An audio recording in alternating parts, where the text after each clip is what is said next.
Today on the Water Table Podcast, I'm talking with Karl Guetter, and we're talking all things tiling and agriculture, from what's happening with the fall harvest to land prices to how busy the industry is on delivering pipe.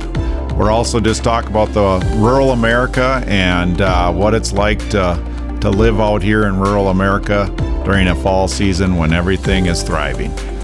Join us, you'll enjoy it. Well, welcome back to the Water Table Podcast. Today I have Karl Guetter with me, a segment lead here at Prinsco and a farmer in south central Minnesota. And I wanted to just take this time today, Karl, to visit a little bit about harvest. And we're at that time of the year, and actually in your area getting pretty far along, almost done. But both of your jobs that you have a pretty good take on not only south central Minnesota, but also kind of what's happening around the Midwest as far as harvest is going, and how farmers are doing, what they're seeing for yields, and how they're just kind of feeling about the year as we're coming quickly to an end. So welcome to the podcast. Yeah, thanks, Jamie. Thanks for having me back again. It's been really a blessing over the past 20 some odd years of my career. I've been involved with farmers across the U.S. from the very southeast to the northwest, and even really across Canada, from eastern Canada all the way out to Saskatchewan, Alberta. I even did a couple projects one time out in British Columbia. So it has been fun to get introduced to a lot of different people. Some you really connect with, right? So you stay friends over the years. Some you kind of drift away from and you lose contact. But it's this time of year, it's kind of fun to be able to call those guys and visit a little bit and talk crops, talk farming in general, right? Obviously, they know what I do other than farming, working for Prinsco, so tile comes up, right? So I've been blessed just to be able to create a lot of those contacts. But this particular fall, it's been crazy for a number of reasons. But on the farming side of things, we were so excited for this fall to start. It was early. I can remember thinking back in August and September, I was picking ears of corn and calling you and telling you that our moisture was 26, 27%. And we were all jacked up because we're going to be done with harvest by the middle of October, right? I can get my deer stand all prepped for deer hunting. Hasn't happened. This thing has drug out like crazy. Yeah. It's interesting because when you say that, you're calling me, and I remember those calls too. And I can remember saying to my wife at one point is, every year there's something, and we always think, boy, it's going to be a late, this year being one of them. If you go back to spring, things didn't get planted early by any stretch this year. So we thought, it wouldn't be early. Well, then how the summer played out with the heat and the heat units, all of a sudden it was going to be early. And where I'm going with that is I can remember telling my wife in late August, I just don't see a scenario where this isn't the year that we're done early, because those guys, had a lot of their beans harvested by the 15th of September this year. Well, then all of a sudden things changed, rain and different dynamics that happened. So you're right. The averages always play out. As long as both of you and I have been around farming and this business, it always averages out, even in shorter periods of time than you think is possible. Yeah, it's just the crop really matured quickly. Obviously, we had record heat growing degree units in a lot of the country, actually, specifically up here in the upper Midwest, where it really brought things along.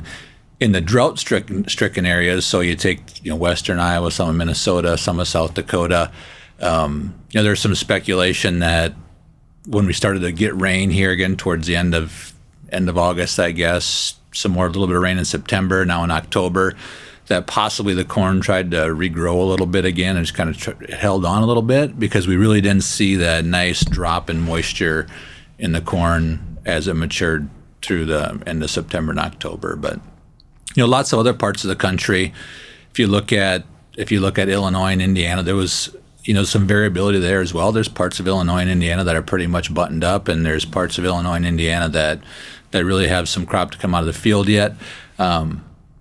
They weren't quite as drought stricken out in that area, so things are probably a little more uniform than what they are as you move into Iowa, move into Minnesota, South Dakota, and then North Dakota is always its own animal up there. Yeah. But But no, it's really drawn out in terms of yields, right? What the guys are seeing across the country, again in this what I'm going to call the kind of drought-stricken area, probably as variable as I've ever seen, even on our own farm, right? I mean, Redwood County in Minnesota is typically pretty good ground. It's maybe not what it is in some parts of the country, but as far as in Minnesota and the Iowa, I mean, it's pretty decent. It's usually pretty uniform. But in saying that, the variability has been incredible. Beans, not so much, but especially in corn, you've got parts of a field that are doing 100 bushel, and you got parts of a field that are doing 130 or 230 bushel, right?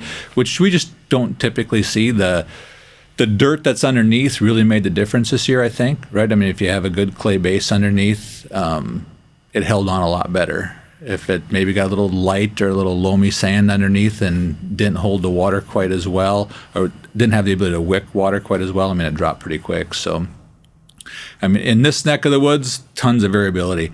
Iowa, northeast Iowa, if you get a severe northeast Iowa, almost up to the like southeast Minnesota border, there was some real droughty areas down there as well, some really ugly crops. But again, I mean, you can go south then 30, 40 miles and see some of the best corn that they've ever raised. And then you go a little farther south, you get down by, maybe down towards Waterloo and down farther that way, then you have some more droughty areas again. Sure. So, man, it was sporadic. And I don't think there was very few parts of the country, I think, this year where you say, man, it was a garden year. It was just absolutely perfect. Yeah.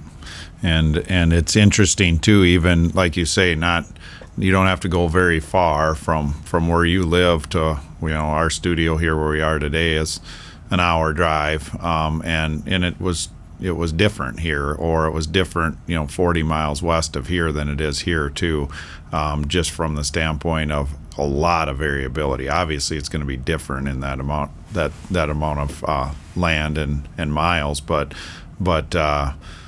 significant variability in some of that. So we saw that across the whole region, and that plays out to a certain extent every year. But obviously, this year it's more. What about what are you hearing in the Dakotas? Like you said, North Dakota is kind of its own thing up there, but I have not personally heard a lot about what harvest was like, or how the early fall tiling is going in those areas. Are you hearing much? So from the pipe side, fall tiling, kind of the same as farming, right? Contractors were all jacked up because it was going to be an early year and they were going to have the potential for a long year. I mean, the end of the year is really where they make it. I mean, how long are we going to go in November? Will we tile till November, or will we tile till Thanksgiving?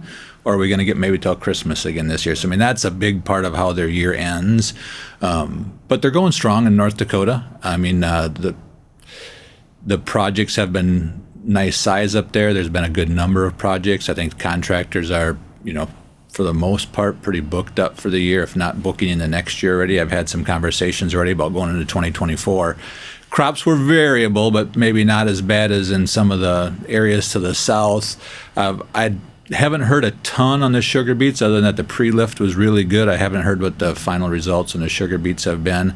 And I've heard of some good corn yields all the way out to Carrington, North Dakota, for some guys. So I think the crops are good enough in that area where, I think guys are going to make some money. I think tiling's going to be strong up there again next year.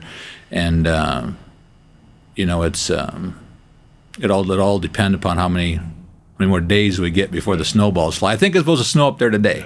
Yeah. I think, what did they say, Grand Forks up to 6 inches possibly, or something? Yeah, we're recording this on October 26th, and I actually saw last night there was snow. I don't know how much, but on the radar there was snow, Grand Forks and north into Manitoba. So I didn't think so much about farming. I was thinking about the ducks coming down, seeing if we would get a push this weekend. But look, there's a lot of people that listen to the podcast that don't have a real knowledge around sugar beets and that industry, but we do here. We have a plant in Renville County, and then they have several plants in the Red River Valley, and that is one thing I don't know much about this year. It's been really quiet, the sugar beet harvest, and I think it's because the fall drug out from a soybean corn standpoint, but I think it was really quite good for the sugar beet harvest from the standpoint of we didn't have any cold weather until really now. We didn't have any of those real cold snaps where they might have to stop for a day or two,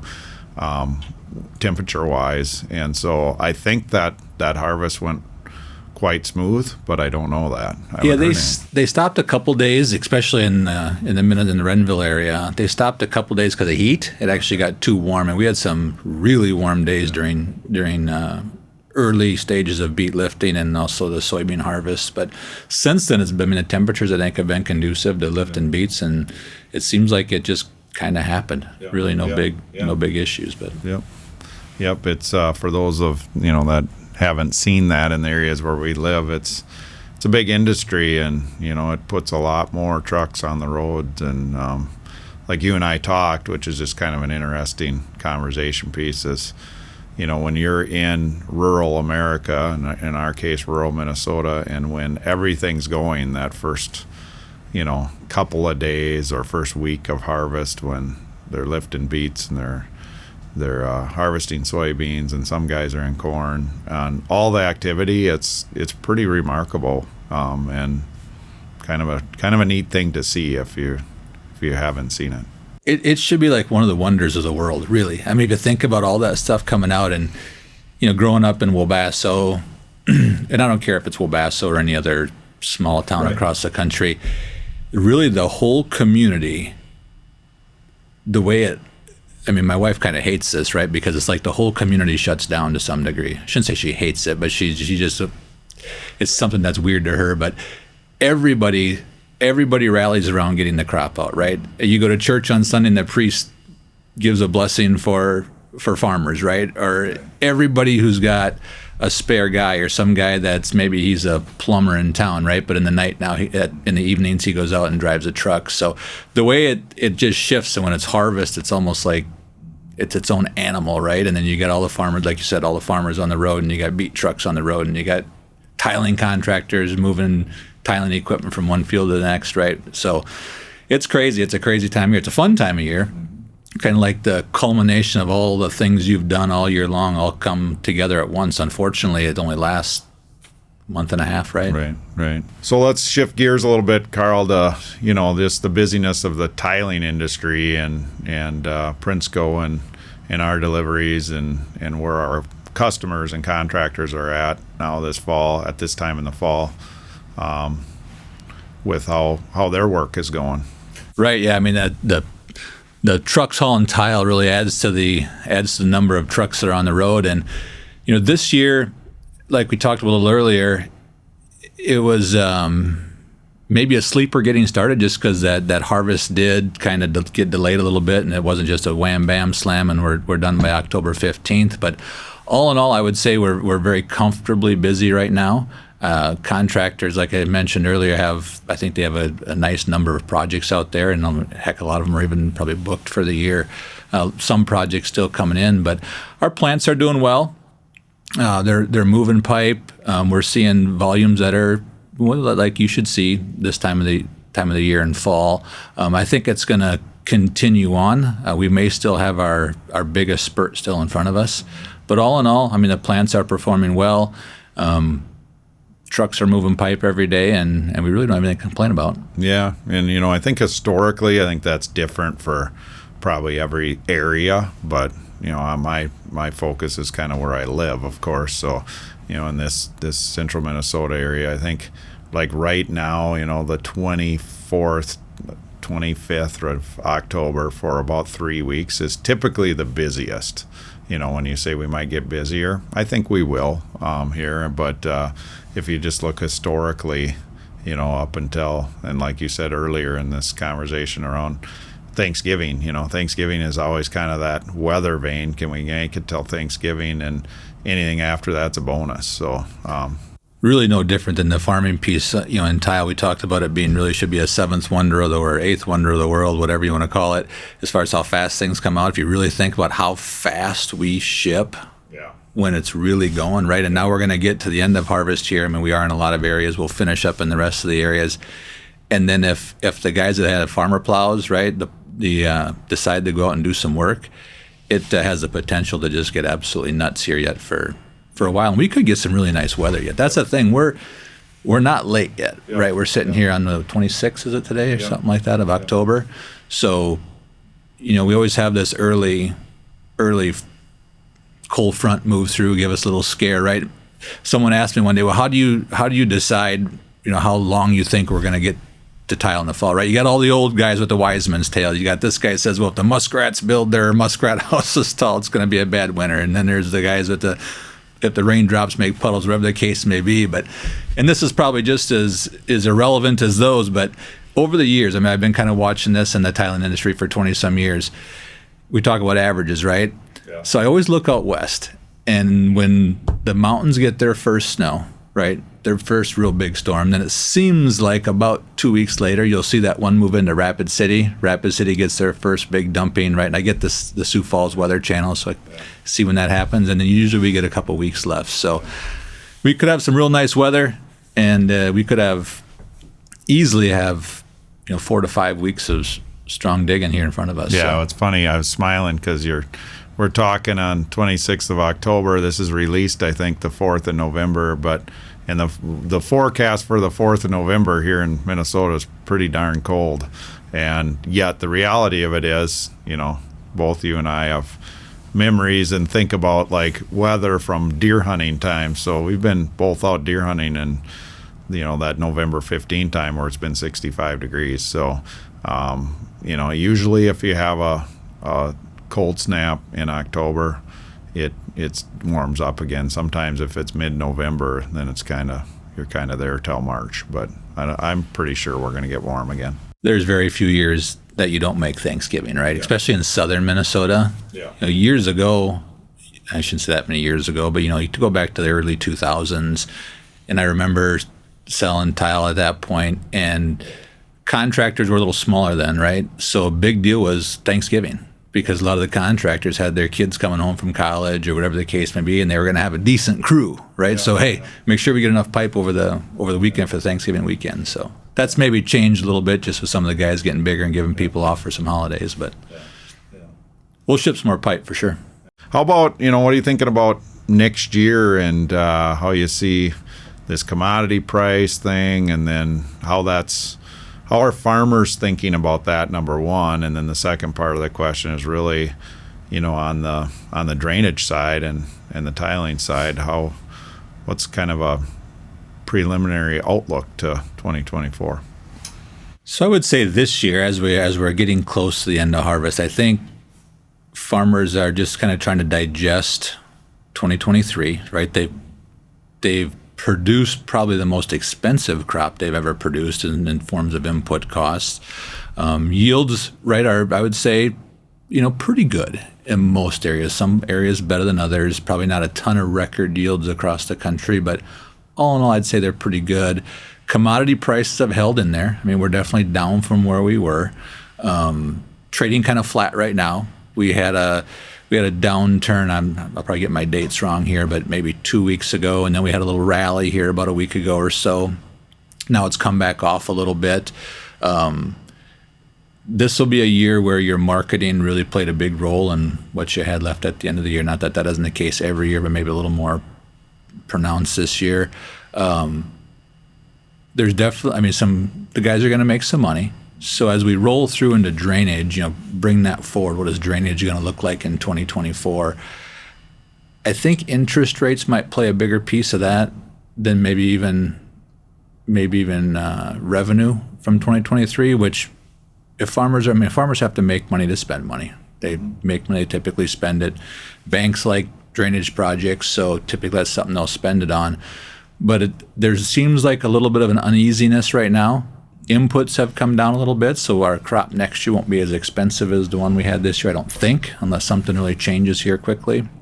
So that's come down a little bit. But I'm guessing some guys are going to probably try and take a little bigger cash position just because of the interest rates.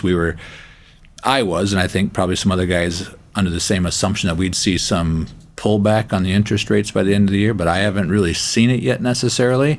It might still come. Maybe it'll come early in 2024, but it makes a difference. No, You're talking about 3, 4, 5% over what it was a couple of years ago.